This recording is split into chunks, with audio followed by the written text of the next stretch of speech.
Ladies and gentlemen, Mr. John Young. Well, this one's got whitening. There's not a diet soda in the place.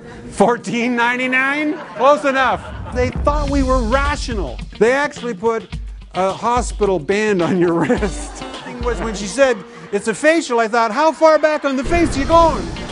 This was the best customer experience that I'd ever had. Just a fun place to go. And activity everywhere. Young people scurrying this way and that. And they say, come on in and play with all our toys. What is it about this whole concept of image and perception and expectation level? And you know what? I said it out loud. It was like an epiphany. And I went, it's the experience, stupid. That's what it's all about. So here we are in a whole new economy. It's no longer about features, advantages, benefits, and so on and so forth. It's about the experience, how we feel about the product or the company, the service, the brand that we interact with. And if a company cannot provide an experience that will be life-changing and bring value to our lives, we're not interested. Well, if you think about it, we're all just social creatures connecting with one another. We don't hug our computers or our big screen TVs. And if somehow you can create a connection with someone by interacting in a live product or service experience, it'll only increase the relationship with your brand, your product, or your service. The best way to market really is with people. Word of mouth, word of mouse, word of web. In order to get them involved, you have to give them a remarkable brand experience and then turn those evangelists loose and let them do the marketing for you.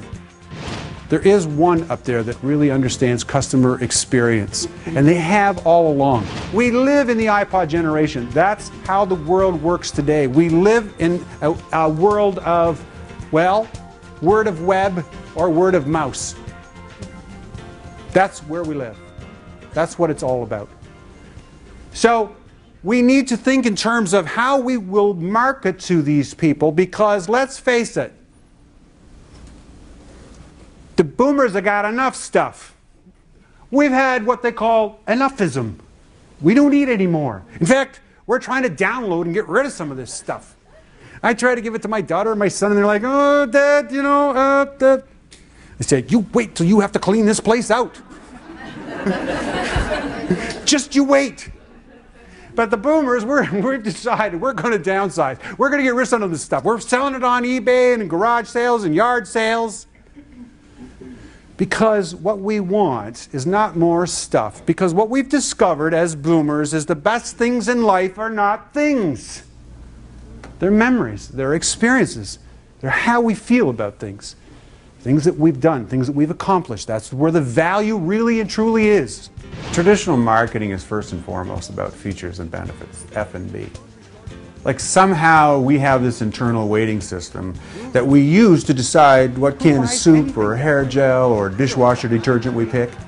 Do we really stand there and compare labels for content, promises of more fun, more love, more excitement? No, we don't do anything that way. The perception of value happens to be the overwhelming basis for consumption, and it just happens to be in the eye of the consumer. With all its sophistication, traditional marketing has missed the very essence of essential human experience. So how do we incorporate these value quadrants into our businesses, our marketing strategy, and how we approach life and business? It's not just about entertainment. Entertainment is only one aspect of the experience. You need to engage customers in a personal, memorable way. Something that they will remember and will bring value to their lives. And these guys really get it. They really get it. Geek Squad, Nerds on Wheels. Look at them. They're dressed in those high pants, the white shirts with the pocket protectors, the skinny little tie, and the funky glasses, you know. And they play the part of the nerd or the geek on wheels, and they come and they fix your computer at home, and you get a kick out of it. It's fun. Well, here's the concept when marketing Generation X, or the iPod generation. They've come to a juncture where they decide what they're interested in. They choose what information that they want to get, and from a variety of sources that they also choose, like MySpace or YouTube, Facebook, Twitter. Abercrombie really gets it, and they really understand the whole iPod generation. Because when you get within 15 paces of one of their stores, You can smell the cologne. Well, the next thing we hear is that heart-pounding music in the background. And activity everywhere, young people scurrying this way and that, and pictures like this all over the wall of scantily clad young people wearing Abercrombie jeans and tees and so forth. And again we say, I could look like that. And our little mirror neurons convince us that we should buy the outfit and take it home and see if we can really look like that. Abercrombie gets it. They are creating a club atmosphere because they know that they are talking to the iPod generation. And where do they go for entertainment? To clubs. So they go clubbing at Abercrombie and Fitch. The experience of going to some place where you have baristas like they have in Italy, and they will psh your coffee, make it exactly the way you want it, customized. And that's what we love. Don't we love that? Has anybody ever paid $15 for a cup of coffee? No? Well, wait. $14.99? Close enough. Close enough. Well, what if this coffee was being served in St. Mark's Square of Venice? At the Florian Cafe that was built somewhere in the 1700s. And they were playing Vivaldi on the piano and violin outside as you sat there sipping your cup. Now is it worth $15? In order for you to enrich your customer experiences, you need to engage them, you need to enrich their lives, somehow captivate their imagination, and sensate them whenever possible.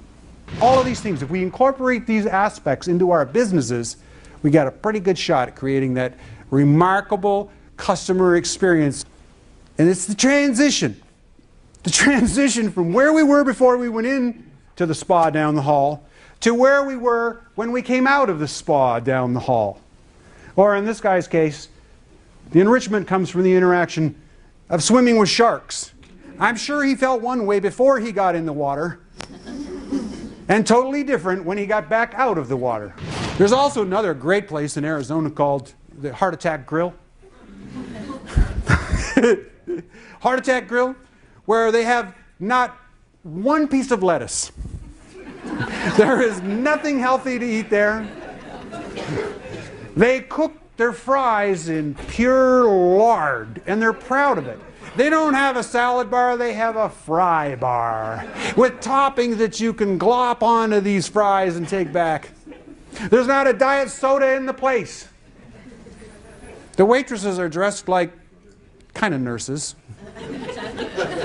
with stethoscopes. They take your order and your pulse. And when you order the quad, which is 4 burgers, they actually put a hospital band on your wrist. And if you manage to get through the whole thing, they put you in a wheelchair and wheel you out to your car. In other words, if you can find ways to incorporate these in what you do and what your business is all about, you will get the economic gain. Give them something that is valued enough that they will pay anything to have it. That's the place we want to be. Harley-Davidson has found a way for 60-year-old professionals to dress in leathers and go out on weekends and frighten people. The reality is that businesses that don't see it's about the experience risk becoming irrelevant and disappearing. It's about challenging you to rethink how you think about your business, to find new ways to position it out there in the minds of the consumer and your customers. And I hope as you drive home tonight that you'll be thinking of ways that you can further enhance what it is that you're doing and create value by giving them great customer experiences. Thank you and good night.